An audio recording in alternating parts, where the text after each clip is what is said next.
Welcome to LOA Today. I'm Walt With me today is financial advisor Jodie Lynn Craven. This is your daily dose of happy. We are so happy you decided to join us today. And we're doing a special edition, one of these special segments that we've been doing on cryptocurrency that we're calling the Crypto Skeptic, although I've added an S on it today, Jodie, because you've done enough of them with me. So I think it's now the Crypto Skeptics, right? Yeah. You're officially part of this this little special segment we do. So thank you for being a part of it. I really appreciate that. Yeah, thanks for having me. I'm always excited to learn more and get new perspectives. New perspectives, man, that's the topic of the day. I just finished the regular podcast, and that was what the topic was for the whole podcast. New perspectives. What are all the cool new perspectives we have in life? And we'll continue to develop more of them right here with friend Matt Gardan. He was giving me pronunciation lessons. I'm not sure if I got it right.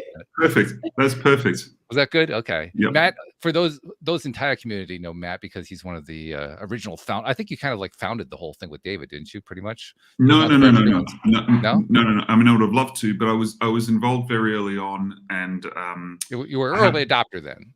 Yeah. Okay. Because you get credit for that. It's like everybody knows. Anybody who's in Taya knows who Matt is because you've been there for so long. Yeah. I mean, we did. I have a small digital agency, and we kind of pick and choose curious brands that we want to work for, and so we did the branding and the website and stuff. So we helped out in that way. Okay. Very cool. I like that. Yeah. So did you also help with the move to Patreon? That was the latest thing they did. No. We kind of build websites and do branding and stuff like that. So that's kind of where we help. Got it. But okay. Yeah. But that's been and let's see, how many years have you been involved in that? Man, like 4 at least. 4 years, yeah. Yeah. So it's been quite a journey then. It has. Yeah. The earlier episode that I did today was with Sam Page, who's also a Thai boot camp graduate. We were talking quite a bit about boot camp. Yeah. It's a fantastic framework for living your life.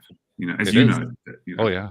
As you know. Yeah. So, well, in fact, we should have you back sometime to talk about the boot camp because that's a love to. conversation too. Yeah. But today is all about the cryptocurrency, Bitcoin,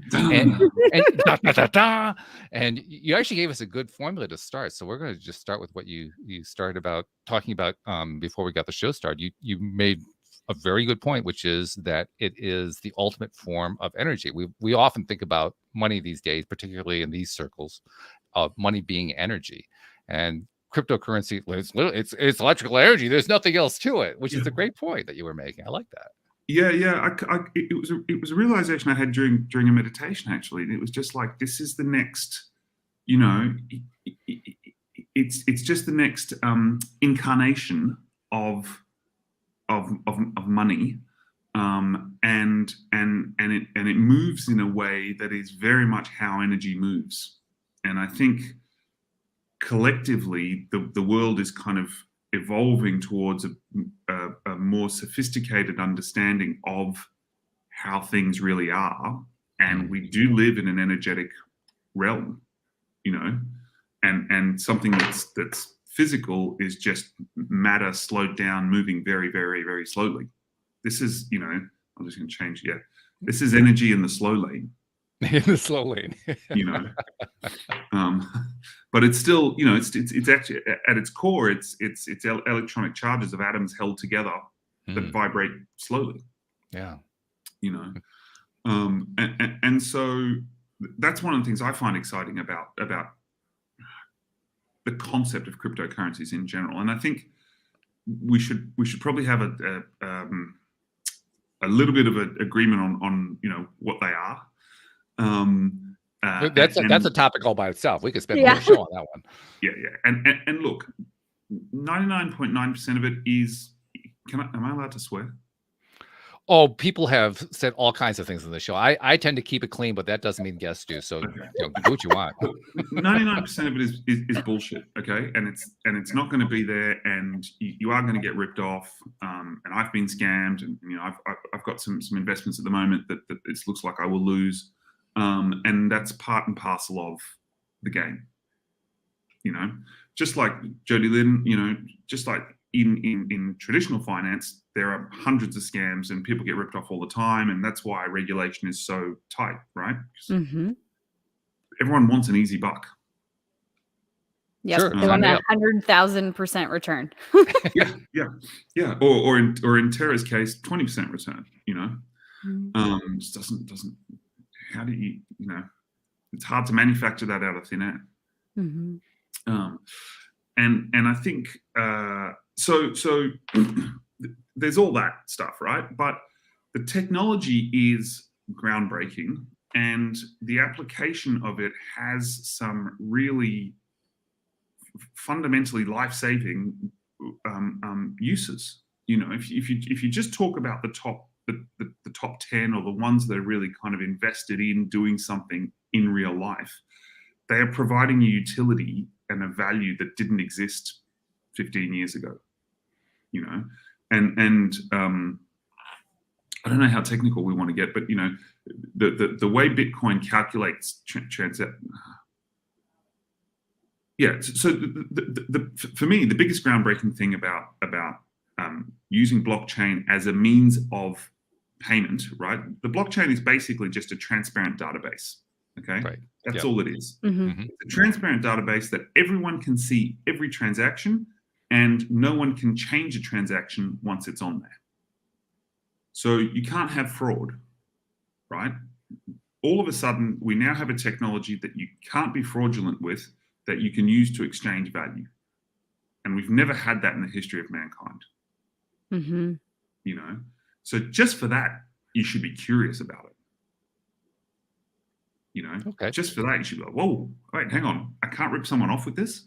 And everyone can see everything that's going on, but it's okay. Like, now you start to have value exchange based on, transparency, and based on, I want to help you, you want to help me, we both agree on something, here's the transaction, done. And so there are two things that happen. One, the existing banking system that makes an awful lot of money on facilitating us sending, Jodie, Lynn, I want to send you $5. If I send you $5 from Australia to the US, it's going to cost me 20. Probably. Yeah. Yeah, no, definitely. Yeah. That my bank will charge me 20. Your remittance bank will charge you something, and it'll take 4 or 5 days. Mm-hmm. Right. And the exchange in currency, and depending on what hour you did it on, how they're exchanging it today. Yeah. Exactly. Or you can send me a string of digits that I can put into my mobile phone, and if you stay with blockchain as the example, in 10 minutes and for a fraction of a cent, I can send you that $5. Wow. Just for that, it has some value. Sorry? There is some interest in that. I'm also interested in a couple of things that you said that I want to visit for a moment here. Earlier, you made the point that money is energy, and that crypto, for that reason, is perhaps one of the most pure forms of money that we've experienced so far. And then you went into talking about people who want to make money out of thin air. And I thought to myself, well, wait a minute. That's what we did. That's what crypto is. It's money made out of thin air. Yeah. Well, I mean, but that whole concept of money is thin air anyway. Mm-hmm. The current system that we're on right now it was created out of thin air. It was. Yeah. And what a lot of crypto people will say is, well, hang on. And when you need more, I can't remember who the head of the who the top dog financially in the States is at the moment. He just presses a button, and all of a sudden there's $1 trillion. Like if that's not making money out of thin air, I don't know what is. Mm-hmm. Mm-hmm. Like that. What's that saying? That 25% of all the US dollars in the history of the US dollars were created in the last 3 years, 2 years. Yeah, that's probably about right. Yeah. That's insane. And that's been true for years, by the way. Every year it's been the same thing. Not just with the Federal Reserve, all the central banks. The increase in money supply it always accelerates over time. That's just the way fiat money works. Yeah. So it's kind of funny that people think, hang on, that's real, but something that's on a transparent database that everyone can see, that is actually lodged and recorded and has rules around it, isn't real. Right. No, I think it's a fair point. You know, Mhm. and so I think, as far and the reason I like it, the observation that it's kind of more energetic is that it has this freedom to flow without control in a way. You know, it's my decision as the sender, it's your decision as the receiver. There's a certain structure in place. There are some rules around the framework, but then everything just moves within it. You know. There is another point that you brought up that I want to address as well. You brought up the idea that particularly with Bitcoin, other cryptocurrencies too, but I think we're largely talking about Bitcoin here, that you can't defraud somebody on Bitcoin. And there's a disclaimer that I think has to be put in there, because the disclaimer is fraud can happen using Bitcoin. It's within the blockchain itself that the fraud can't happen. Yeah. But fraud can still happen. You can be defrauded out of Bitcoin. That there are lots of ways that has happened so far. Oh, 100%. And in fact, it's easier because you don't have that structure of the banking system around it, protecting people. Yeah. Mhm. You know. And you know, so again, there's kind of pros and cons, right? It's the next evolution of money, but you have to be really responsible using it. And it's very unforgiving. If I try and send you, Walt, some coins, and I type the phrase in incorrectly, then it goes to somebody else, and the only way we can get it back is if that person sends it back to me. Mm-hmm. You know, sorry, mate. You initiated the transaction. The computer read the transaction. The network approved the transaction. The transaction is complete. Oh, but I made a mistake. Yes, you did. Which points to something that has to actually evolve over time. There has to evolve ways to make sure that we aren't burned by our own human tendencies, because humans make mistakes. I mean, that's just part of being a human nice way of saying stupidity. I wasn't actually thinking stupidity. I was thinking just we make mistakes, and sometimes mistakes are actually fortuitous. I mean, that's actually been a topic here. But literally, we do things, and we think that we just did one thing, and we actually did something else. Yeah. And look, I'm the first. I've made loads of mistakes sending transactions, and I've lost a lot of money sending transactions. It's the same thing. You're rushed. You're not focused. You get complacent with the current banking system that provides almost immediate return of funds, and it can, because it's really ultimately the banking system is just pixels on a screen. Mm-hmm. But the point being, there has to be some evolution there. I think that's actually a critical thing for Bitcoin in particular to become widely accepted. That kind of development has to happen, because I don't think people are going to have a tolerance for something that, oh, I just blew it. Oh, too bad, you just lost $1 million. You know, they're just not going to have tolerance for that. No.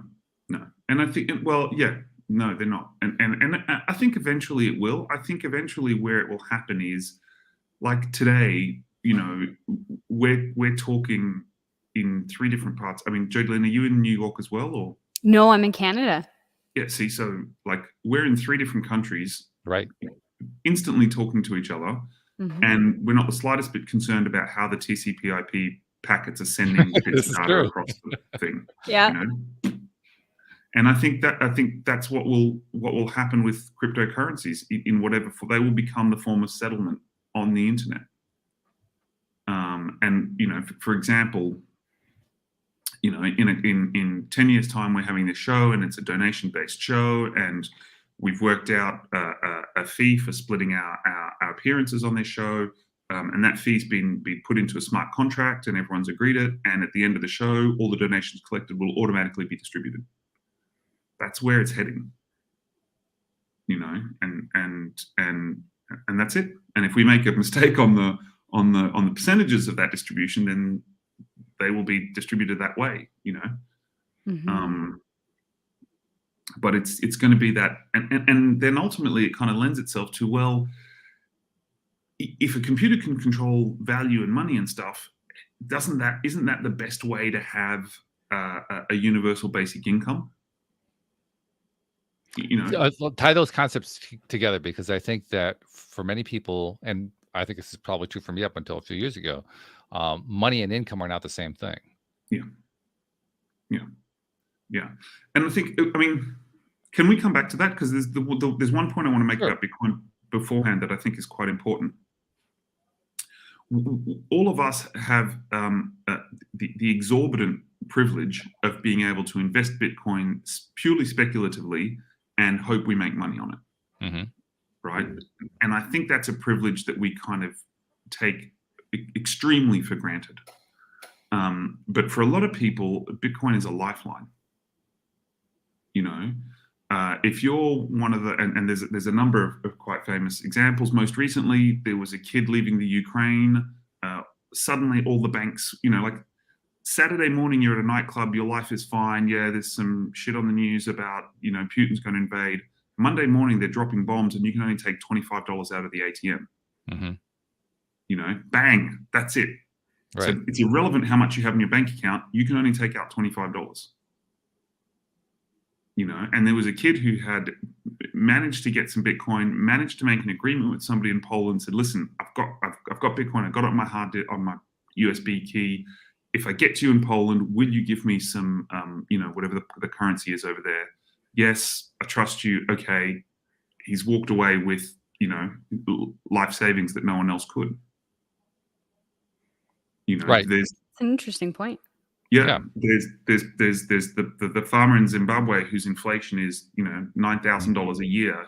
His farm is worthless because no one's going to buy it. Who's been able to put something in Bitcoin because it holds its value, and he has something. Argentina, same thing. Runaway inflation. They don't want their local currency. They want something that holds its value against other things. There was a women's group in Kenya who were trying to talk about women's rights and women be able to grow a business in you know, growing a circle, business circles, women, and they upset someone in the government. So all their banking was frozen. You know, so yeah, Jodie Lynn actually, you know, the Canadian truckers is an example of that. Yeah. You know? And this is where that technology suddenly becomes life-saving. Mm-hmm. Yeah, and I agree with that. I think that I don't think that cryptocurrency is ever going to go away. I don't think that's even on the drawing board. The question that I've always raised in my mind from the moment that I first heard about Bitcoin, which was right after it was created in 2008, was can it ever become a viable major currency, globally accepted?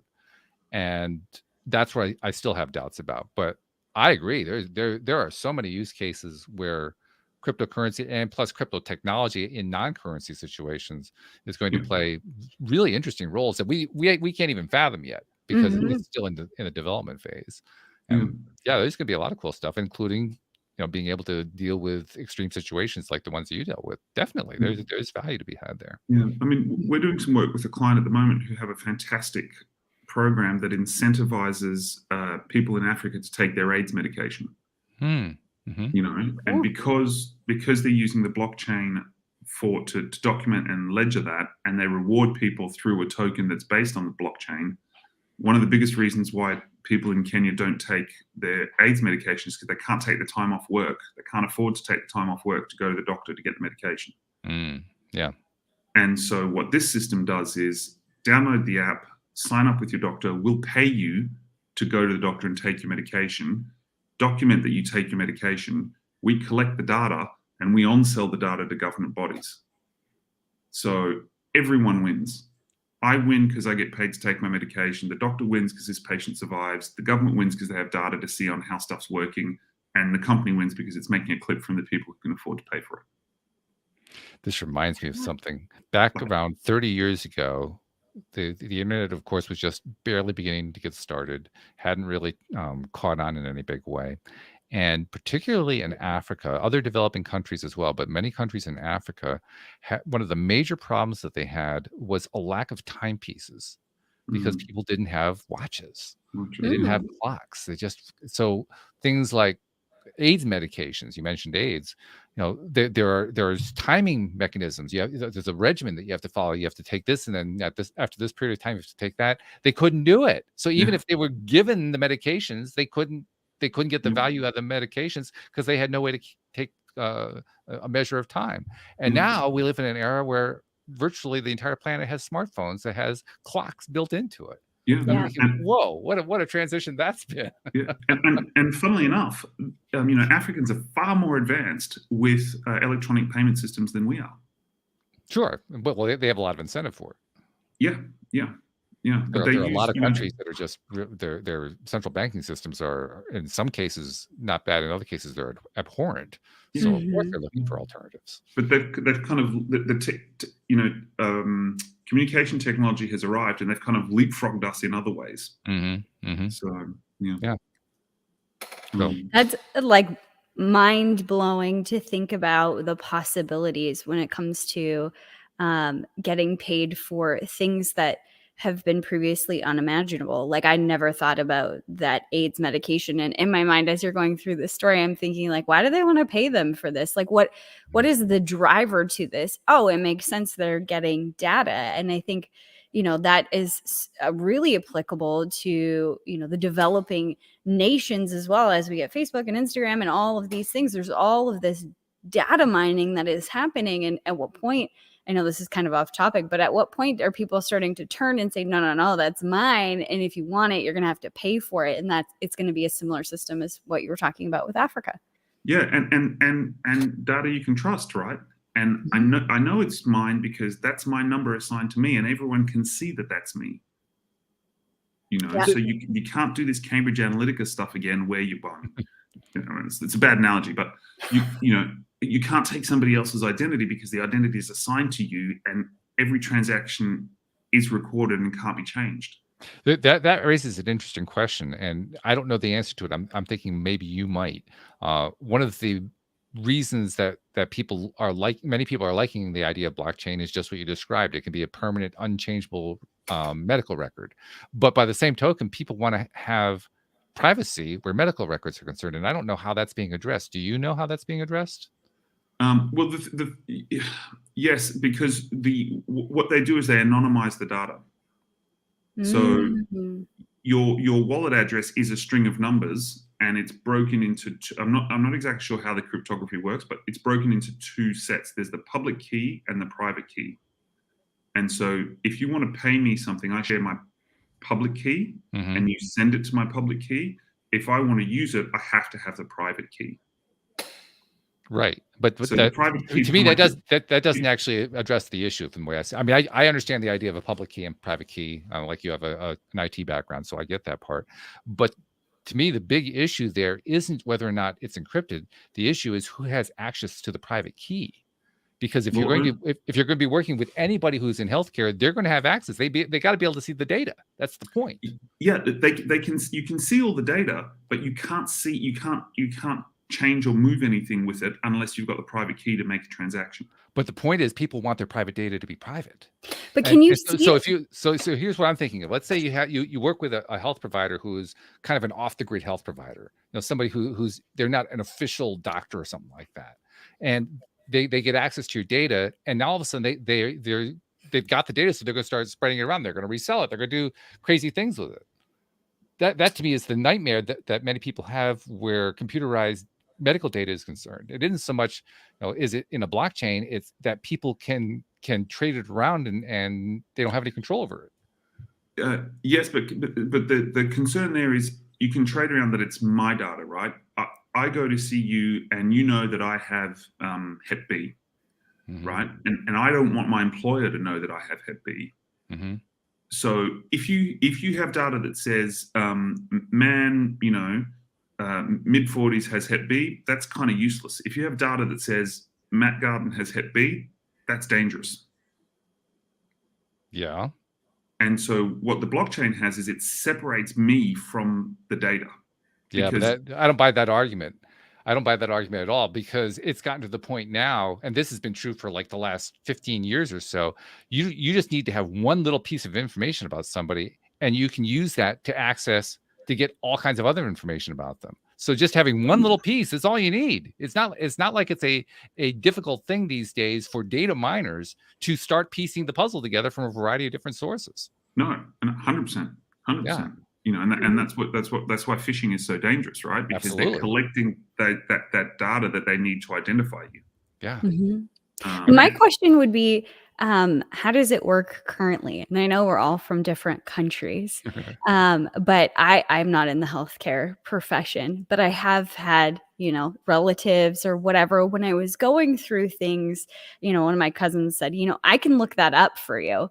Now, if we ever talk about it, then I could get in trouble and lose my job. But she had access to blood tests or different things, or the potential for access, even going to see a surgeon. I asked about a different, an ultrasound that I had, and he was like, "Oh, great question. Hold on a second." And then grabbed like a key fob thing, plugged it into his computer, and pulled up my entire record. So is it that that's not happening right now, that they all have access, or is it just the medical professionals that have access? Like, how is our access or our data being accessed right now in the current system? In theory or in practice? Both. Because they're not necessarily the same thing. Yeah, imaginable. Yeah. And which system, right? Yeah. Mm-hmm. So, I mean, look, I think they raised 2 points. A lot of people who are designing these systems design them in a certain way that the data, again, mid-30s woman in Canada has ultrasound. That's useless. 15,000 women in their 30s in Canada have had ultrasounds in the last week. That's useful. Mm-hmm. And so what they try and do is it's called, what is it? De-anonymize it. Decompartmentalizing? Yeah. And they kind of, it only needs to connect to you at one point, right? It only needs to connect to your name at one point, and then that data gets separated and put into the pool with everyone else. So then I become nameless. Yeah. You don't know that it's me that had the ultrasound or whatever. It's just 30-year-old woman or whatever had ultrasound, and then they pull that data and trying to extrapolate whatever they're trying to figure out. Exactly. They're looking for trends, and then the bigger the data set, the more accurate the trend. Mm-hmm. But personalized information in that trend actually is extraneous data, right? Because they don't care that you had one. What they care is all of a sudden 1,000 people in their 30s are having them. Okay, what's going on? That's odd. Yeah. So that's one point. But the second point is the weakest link in all of this always is humans. Yes. Always. If you look at big data breaches, are typically secretaries who have a password of love 1234. Yeah. It's crazy stuff like that. Yeah. The virus just needs one way to get in. Once it's inside, it's game on. Exactly. Mm-hmm. Like and like COVID, you just need to sneeze on somebody, and the other person breathes it in, and it's in, and away you go. I think what's ultimately happening is something that very few people are willing to accept yet, and I'm one of them, and that is accepting the idea that privacy really is gone. Oh, it was but isn't it already gone? It's been gone for a while. Yeah. I mean, you'd know this, Jodie. That I remember saying this stat. I heard about this stat like in the last century. Credit card companies, and I think it was in like 98 or 99, with 80%. No, it was in 99, and with 98% accuracy, 2 years out, could predict a divorce. Yeah, sure. Wow. Yeah. Chocolates, hotel rooms, flowers, lingerie. Well, you're going to make it easy. Yep. Yeah. But isn't that exactly what they're doing? Like what Meta is doing right now when it comes to like the algorithm for Facebook and Instagram? Not necessarily predicting divorce, but they're capturing so much of your data. There was one story that I heard of this lady who requested all of her data back from Amazon, and they sent her audio files from her light bulb. Yeah. Like light bulb. From her smart light bulb.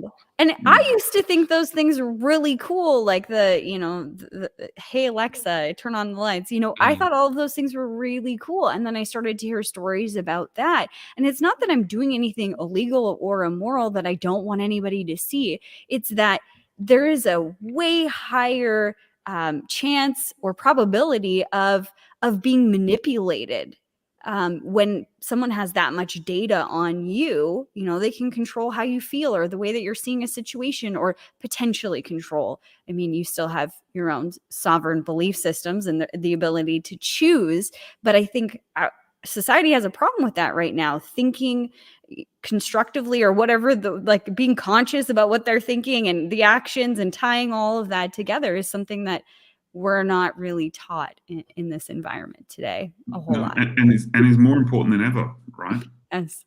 We've been dumbed down into sound bites, and like I'm forever having arguments with my kids. This happened. Where did you hear that? TikTok. Okay, TikTok is bullshit. Like, that's not the news. You can't say something's real because you saw it on TikTok. It's not. Yes, it is, Daddy. I saw it on TikTok. It's like, it makes me apocalyptic. Mm-hmm. It's like, Either one. somebody says on video, it doesn't look real.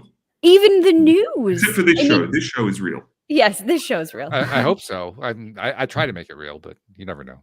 Yeah. Yeah, even the news. I mean, go back and look at news segments from the 70s and the 60s.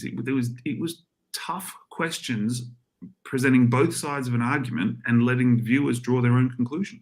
Yes. And yet, I'll point out, I'm going to play devil's advocate on this one. And yet, despite that fact, most people, after watching those news programs, had very little understanding of what was actually going on. Yeah. And the same today. I mean, you were mentioning the trucker convoy and help with Bitcoin and sort of things like that, accounts being frozen. Watching the news, it looked like these people were crazy and that they were destroying cities and burning the place down and all of these things. There's so much angst around it, and that's what was presented on the news. And I knew people who were down there in Ottawa, and that's not what it was like at all. It was a hot tub party. Like, they were cleaning the streets. Like, but it's this discernment. That's the word that I was looking for. Discernment that has been, I don't know if it's taken away from our society. It still lives there, but society isn't actively using their own discernment to feel into, is this true? Is this not true? They just take it from TikTok or take it from the news segment or take it from Joe next door. This person said it. It must be gospel. Yeah. Well, I think also what this is really an overall societal trend toward learning perspective, because really what we're talking about is different perspectives being presented as truth. And that's been a piece of knowledge that we've had for generations now, that truth is in the eye of the beholder. What's exciting about blockchain, though, sorry to interrupt you, Matt. What's exciting about blockchain, though, is the possibility of that transparency. You start thinking about some of the things that happened even over the last couple of years, and the information that came out with the trials or anything. Having a system that couldn't be corrupted, couldn't be manipulated. Maybe that's just me being naive and thinking that it can't be manipulated. Maybe it can. I don't know. But if I could have it all my way, having a system that cannot be manipulated, and it's just the cold, hard facts. Think about how much stress or, I don't know, misinformation, how less of it we would have, because we have the actual data and we can make our own decision from there. Yeah. And there was a case recently, in fact, it hit the news last week, where the Department of Justice is bringing charges towards employers who work in Coinbase for insider trading. Wow. And the reason that came out was there was a crypto Twitter guy who was going through the records and said, I noticed this anonymous account bought a bunch of tokens just before they listed. Isn't that odd? And that's how it started. And they picked it up and they traced the account back to the person. And the person was actually a friend of so-and-so who was in there, and they were buying it 2 days before listing. And hey, there's your proof. And we don't even need to argue about whether it's proof, because it can't be changed. And how interesting, the anonymous account wasn't so anonymous. And it's not anonymous, it's pseudonymous. Right? What is pseudonymous? Yeah, so it's as in you're using a pseudonym instead of being yourself. So it's kind of, and even our bank accounts at the moment, if you want to pay me, you need to give me a country code and a bank code and a thing, and then at the end the name. Yeah. Right? This just separates that name section a little more. Like you can ultimately find who it is. Yeah. And that's why all that crypto, people being worried about paying ransom in Bitcoin is stupid, because that's the worst thing you want to be paid in, because it's traceable. Yeah, everything's traceable. Yeah. I think that's really what the point is. Yeah. It's all traceable. Yeah. And, like 95% of global organized crime happens in US dollars. So if we're worried about a currency being used for crime, then we should be most worried about the USD. Yeah, we could go off the deep end into that rabbit hole really easy. Yeah. But let's bring it back to cryptocurrencies and the technology. It is a new technology, and we're coming to understand it and use it at a time when there's the most amount of information. And so I think, warts and all, it's going through its growing pains, and you're seeing every train wreck and every success in real time as they kind of unfold. So in answer to the question, why hasn't Bitcoin actually become the major currency yet that it was supposed to be? It's been not quite. It's been 12, 14 years now. Why hasn't it gained the traction that everybody thought it was going to gain? I think there's two reasons for that. One, the powers that be don't want it to. But theoretically, they weren't supposed to be able to stop it. That was part of the theory. No, and to a certain extent, they haven't been able to, but they've certainly made adoption very, very, very difficult.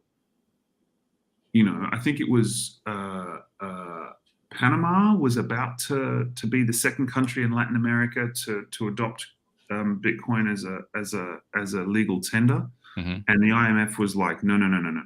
Like the second you do that, we're pulling all our funding and you're screwed. Argentina, same thing. The IMF swoops in and goes, listen, we're only giving you this $45 billion bailout, which isn't going to help if you remove this piece of legislation from the legislation that you're about to pass. So, you've got this big global bully beating up the nerd, basically. And every time the group of nerds get together and say, this would be a much better way to let's all pool our lunch money, and then no one can steal it because everyone can see where it's going. And the guy comes in and goes, start again. So I think that's the main thing.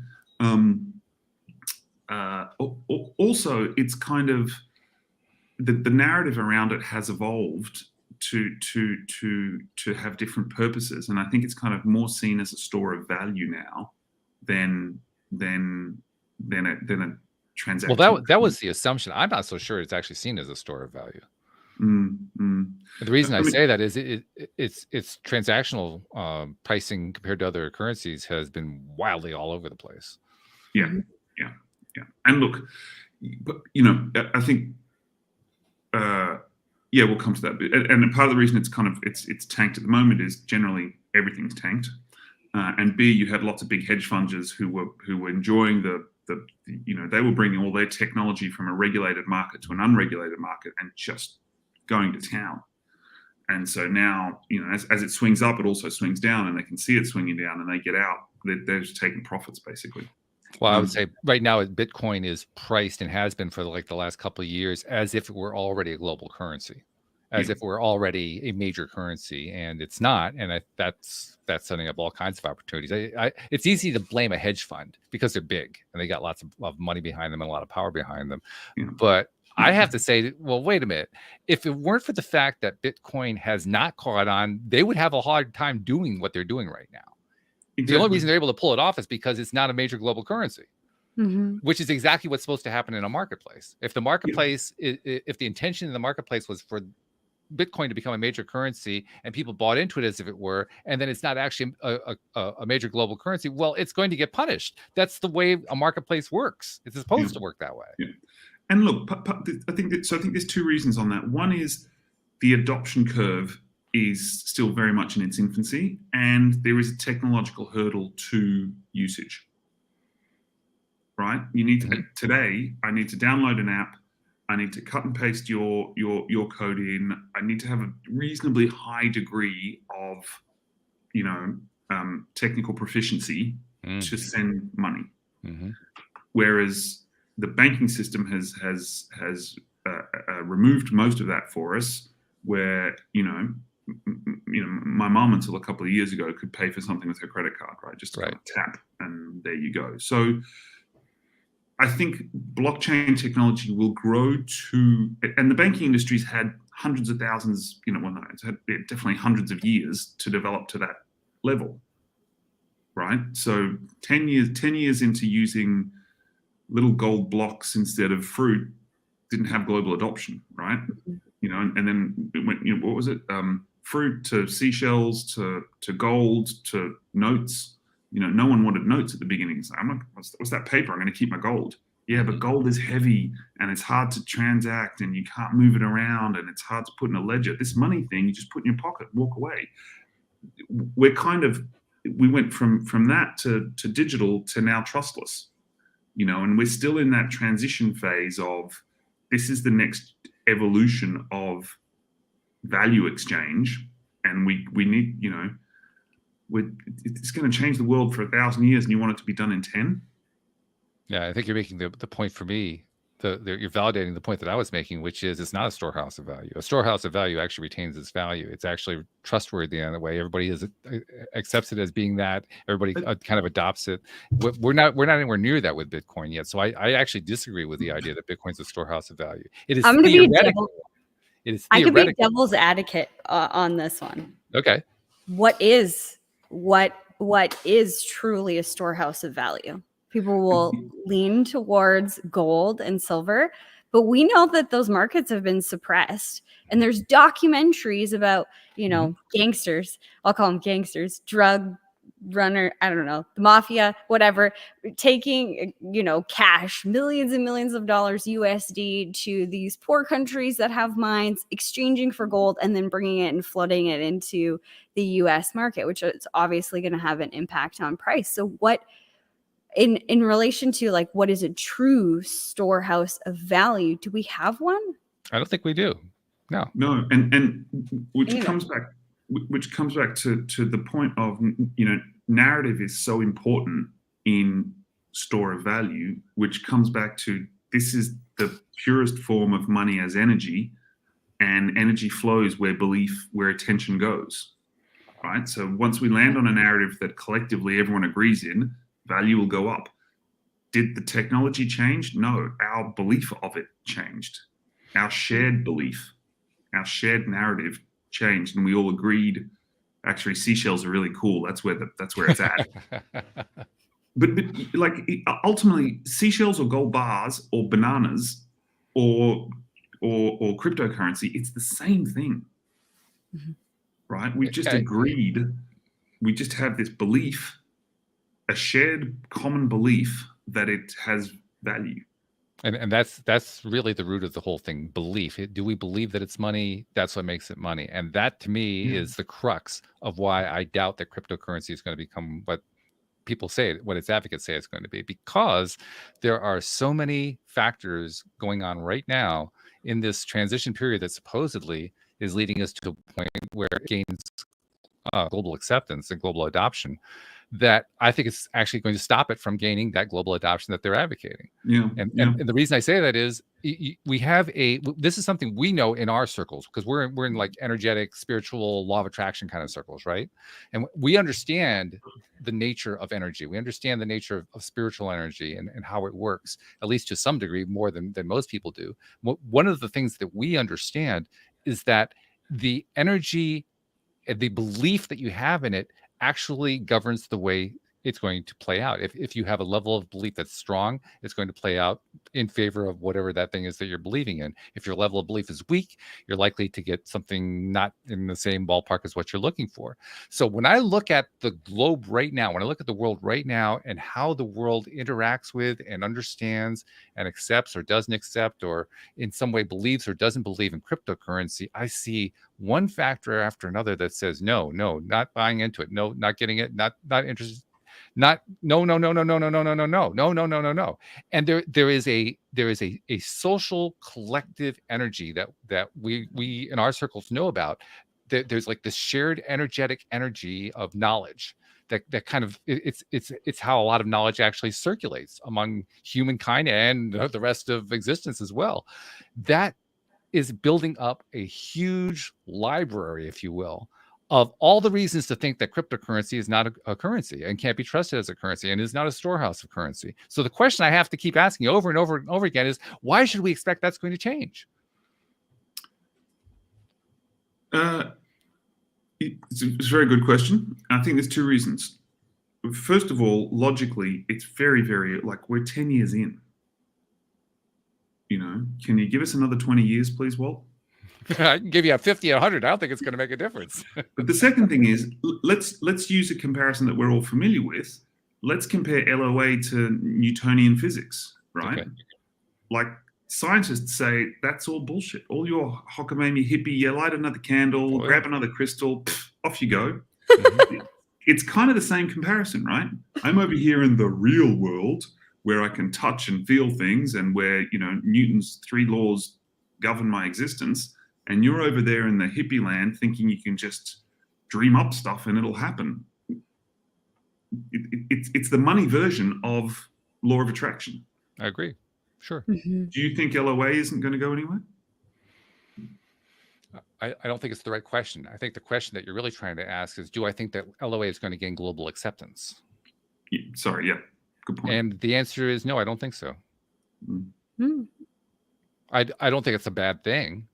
I don't think that's like the end of LOA. I just think that no, for the same reason that Christianity has not gained global acceptance and Islam has not gained global acceptance and financial planning has not gained global acceptance. There's no such thing. There is nothing that I know of that has pure global acceptance other than we're all here. Well, fear and greed and love. I'm not even sure you can say that. There are going to be some people who will disagree with each one of those points. Very true.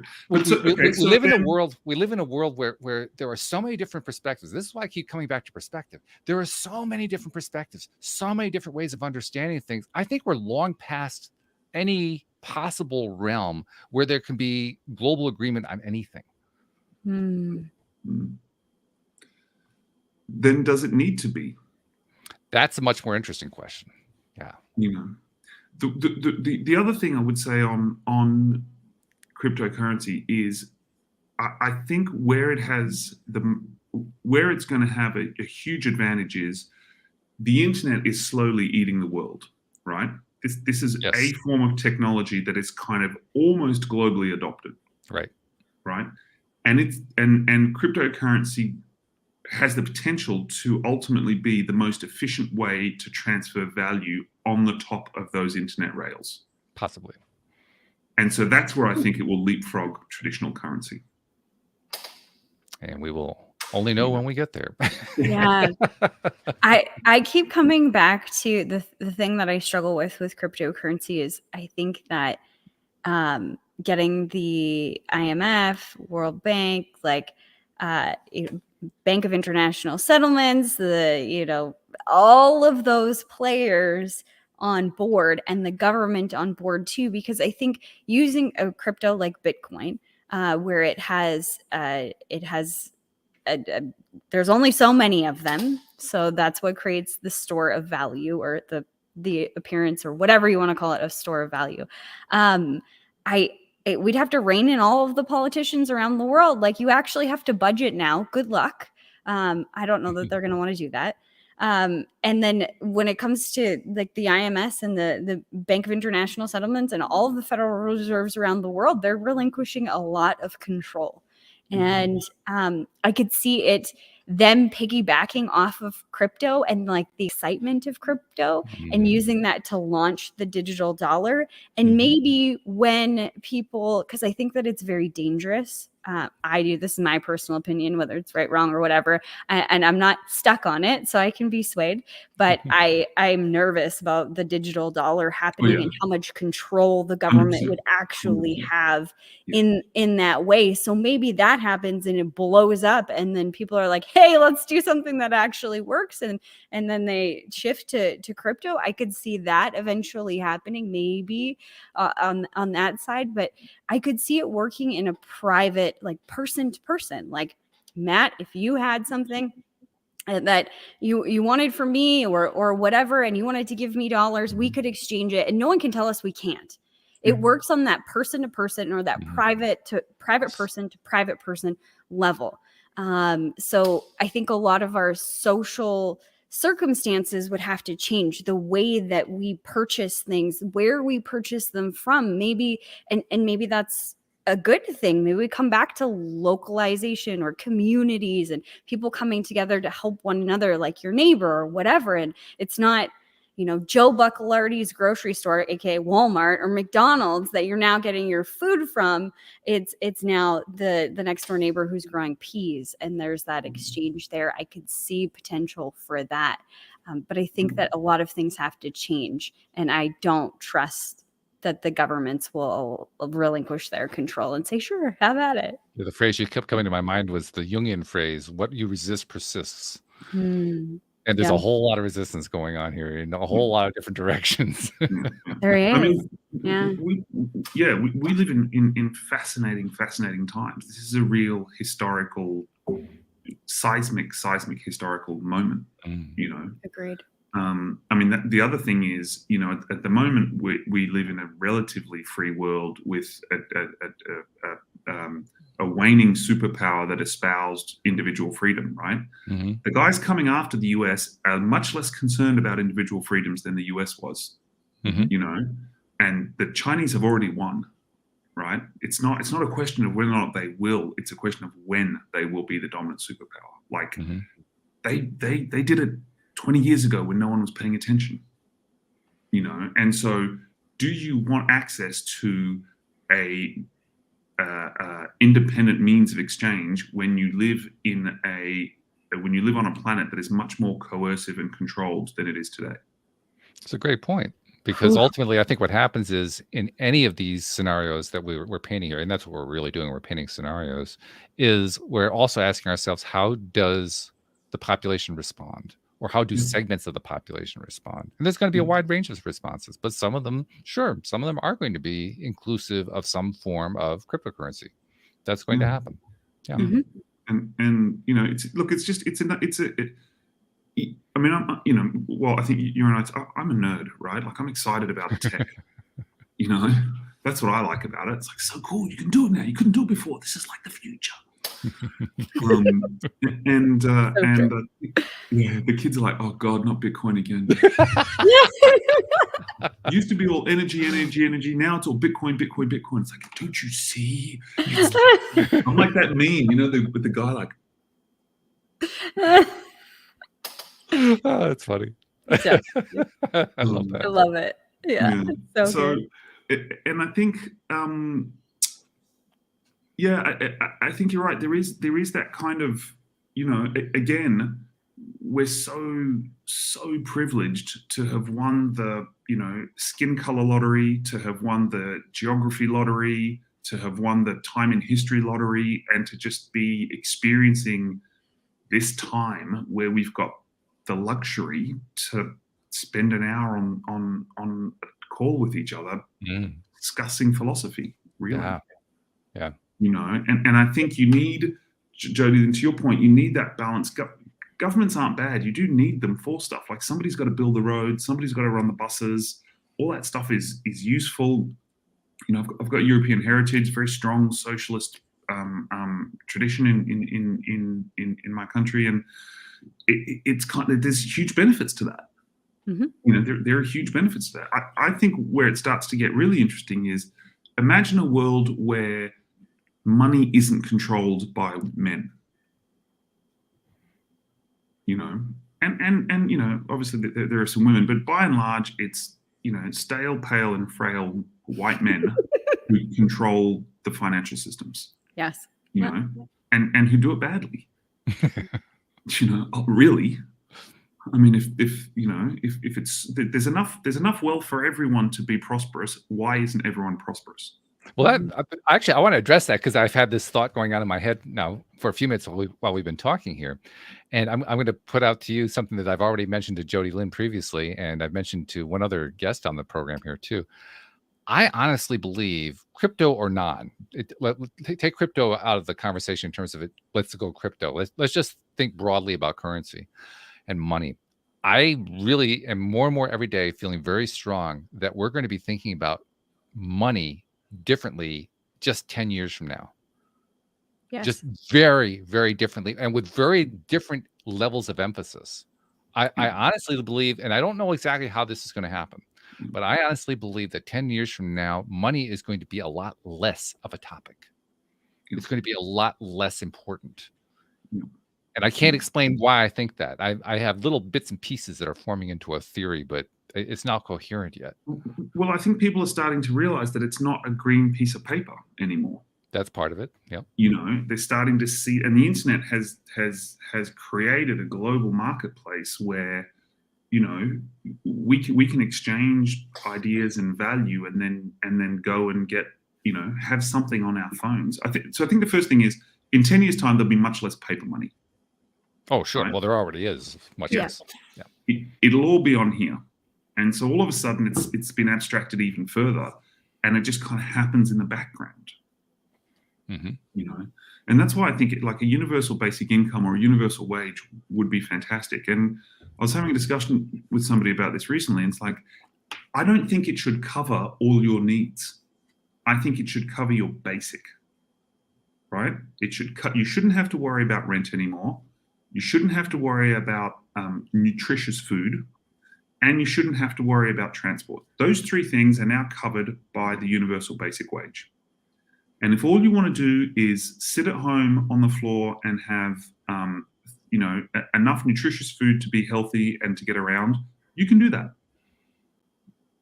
I'll take that a step further. I'm not really concerned about whether or not you're limited to, well, your rent, your food, your clothing are going to be covered. I don't think that kind of limit is important. And the reason I don't think it's important is that it's basically tying into the old scarcity/fear argument. You have to have scarcity built in, otherwise you won't have an economy. Well, I think we now know that that's not true. Mm-hmm. Yeah, no, but sorry. All I'm saying is, I think the value of a universal basic income to lift people out of poverty. There are people who work 3 jobs a day just to have a roof over their heads. Well, whether or not it's done through a piece of legislation, I even have doubts about that. Yeah. I do think we are going to, in some manner, get to a point where people do have enough, and it's across the board. I'm not going to speculate on exactly how I think that's going to happen, because I'm still working that one out. But I do think we get to that point, and I think let the IMF know when you figure it out. Well, no, actually, they'll be the last ones I'll call. But that's but what I'm thinking about as I think about that is, I think that assume that we somehow get there, whatever the mechanism is. Okay, once we get there, I think that the whole thought process about labor changes dramatically, and the whole thought process about value changes dramatically. Mm-hmm. Changes in ways that it's almost impossible for us to conceive at this point, although we can kind of dimly speculate about it. But for instance, right now, like we're doing this podcast right now, I make like a little tiny bit of money on certain things that I do with it, but this is not a moneymaker for me. You guys aren't making anything directly off of it, but we're providing value here. This value actually starts to become a different kind of value. Maybe that's not really the right way of saying it. It's thought of differently, and it's valued differently. And it's just one little example of a whole range of things that are considered valuable today, but don't necessarily have a price tag attached to them, that going into this new future land that we're in, all of a sudden has a whole new level of value to it, and a whole an expendable value. Yeah. Wouldn't it be cool if it was really easy to send some value for this? Yeah. Hey, I'm liking that. Ping, ping, ping. Yeah. What if likes were worth 3 cents? Or whatever. It doesn't matter what the amount is. Yeah. I think you really hit the nail on the head. Is we're coming to the end of the industrial age. Yes, exactly. And the industrial age was, again, aristocracy in London, get poor people in factories. If I can get 9 hours worth of labor out of them in 8, that's great. Yeah. Because I got 1 hour for free. Mhm. And is it Seth Godin who talked about the creative revolution? Yes. Now we're coming into the creative age where, your value is what can you uniquely put forth to the world. And that's such a huge shift for our society, Mm. because when you ask the average person to just take a breath and feel into what is valuable in terms of work, most people's definition is like bloody hands, hard work, grinding it out, doing something physical typically, but there's doing. Whereas the creative, sure, with your mind, you might be, creating a lovely book or writing something down, or I don't know, new whatever it is, it doesn't matter, but it's a different almost muscle. And our society hasn't valued that creativity in that same way as bloody hands, working, grinding. So I think there's going to be that huge shift there. But there's a lot of ways that this could happen too. You start thinking about technology, just gas and electricity or something like that. Like Nikola Tesla had amazing technology for free energy. Now I haven't researched it, so don't shoot the messenger. I've just seen a couple different things, but how many years ago was that? Imagine what we could do if we started putting our brains towards being creative and creating a free energy solution. And maybe it's not something like basic income, but maybe it's something that like now your energy is no cost to you, because now we have this new creative solution, and your gas is no cost to you. And it's hard for people to actually imagine those things, but the future has a lot of possibilities in front of us. Yeah. And by the way, solar panels are based on Tesla's ideas. That's where they originated. Just so. There you go. Yeah. Which, sorry? Tesla's ideas led directly to the solar panel. Wow. I didn't know that. Yeah. Well, yeah. There's a genius that should have won. Well, he did. He's winning. He's winning today. Yeah, true. I mean, it's ongoing, right? The other thing that occurs to me too is I think numbers are going to be a lot less important. And by numbers, I mean how popular is something. Right now, social media in particular is all about popularity. Most people, if they're starting a business, they're worried about how popular can I be, because that's going to drive my business. I think that once we have this shift taking place, and I think it is taking place, all of a sudden popularity becomes unimportant. No, not completely unimportant, but a lot less important than it is right now. Let's put it that way. Well, you just all of a sudden now tribalism is not limited by location. Yes. Suddenly, and the kind of niche that we revolve in is very delocalized. Most of my friends don't live in my neighborhood. Right. Me either. Well, this is the neighborhood. Yeah, this is the new neighborhood. Yeah. Yeah. Which is great. And then and we have this luxury of having a job that affords us the time to do this. Yeah. Which is pretty darn cool. That's amazing. And it's going to become even more so. That's the part that still boggles my mind. Wow, it becomes even more so and more so and more so and more so. Yeah. After a while, it becomes hard to follow the iterations. It's true. As you go way down the rabbit hole. It really is. It's fabulous. Well, this has been a fun trip down the rabbit hole. Let's put it that way. Thank you guys. I've really enjoyed it. Thank you for listening to my incoherent ramblings. Not incoherent, very coherent. Very coherent. And coherent coming back, and we had a lot of coherency going on. Yeah, so this is a coherency discussion going on. Yeah. I love it. No, seriously, Matt, thanks for coming onto the show and sharing with us. It was a pleasure. It was a pleasure. I hope to be able to. I hope to be invited back. Yeah, sure. Well, we still have to have plug there for phase 2. Well, we have to have that other conversation we were talking about, right? The Taya conversation. Yeah, 100%. Because we've had other people from the Taya community on. We got to have you on for that. Yeah, 100%. So I don't know what you guys talk about, at other times, but I think it's so important for your audience to have basic financial understanding. As much as we talk about the future and as much as we talk about everything that's going to change today, you need to be able to balance your checkbook, and a lot of people can't. And one of the biggest problems is this free access to debt. And people not realizing how ensnaring and enslaving bad debt can be. So, yeah. Oh, that's right. That's right up Jodie's alley, because she's a coach on financials.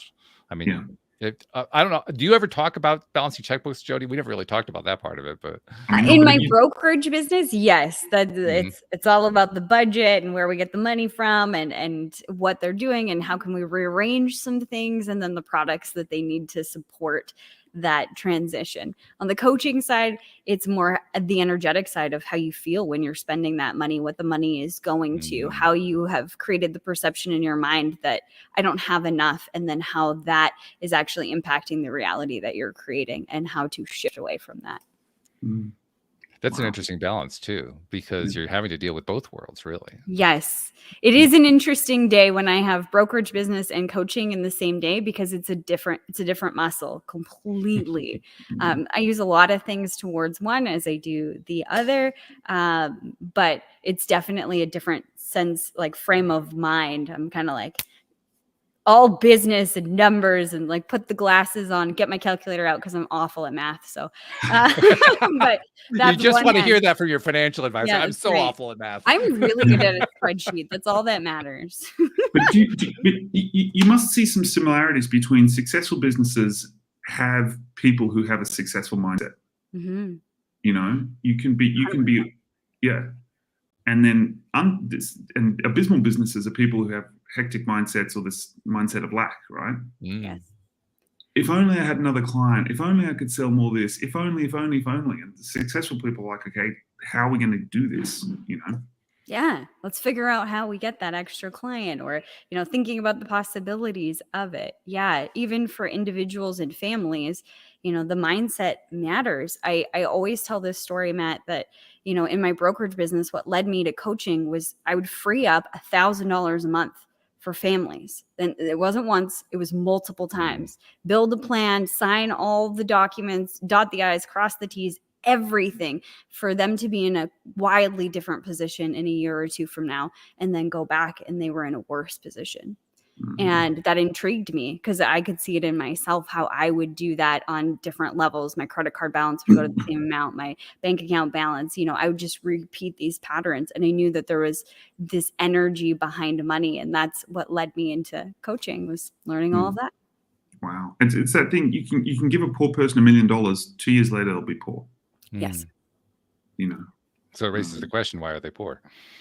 Which, by the way, is an entire show, so I don't ask Yes! you to answer that question. We could go on all day. Yeah, you got a couple more hours? Okay. How cool we could actually say that. Okay. Unfortunately, I can't because I have dinner waiting, but Yeah, no. And I actually I've got a meeting in 15 minutes, so I've got to scramble. yeah. So He's I got guess there are some breakfast, of those. you've got dinner. There you go. Yeah. Yeah.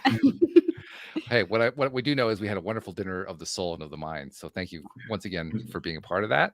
Thank you, Jodie Lynn, as usual. Your wonderful contributions continue to make me more and more amazed every single time. She's only been a co-host for 3 months. I feel like she's been with me for 3 years. It's amazing. Wow. Yeah, really cool. And thank you to all the podcast listeners who decide they want to look a little bit beyond the podcast and check out cryptocurrencies and learn more about that stuff. So thank you very much. We'll see you all next time here on LOA Today. Goodbye, everybody.